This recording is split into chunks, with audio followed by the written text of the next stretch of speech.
She is a former assistant to one of the nation's and Kalamazoo's wealthiest men, admitting today she racked up millions of dollars in corporate checks and credit cards.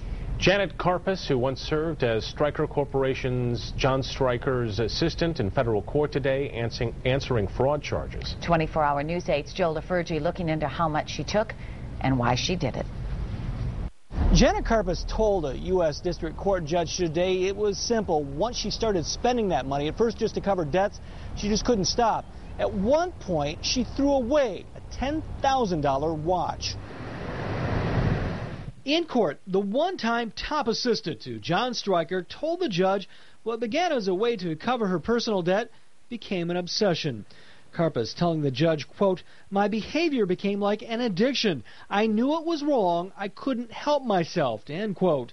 It began when she decided to cover some personal debt, $750 in one case, by writing a check from Stryker's nonprofit Depot Landmark Corporation.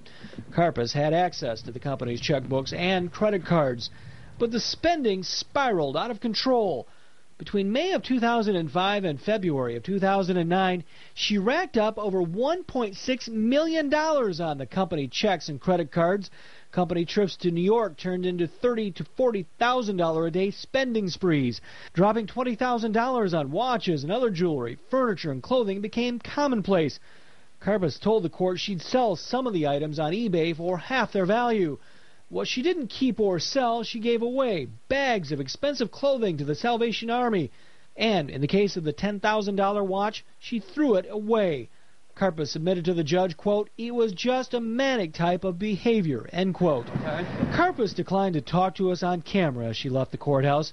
She remains free on bond. Karpus will be sentenced in September. She could face up to 10 years in prison. In Grand Rapids, Joe LaFurgey, 24-Hour News 8.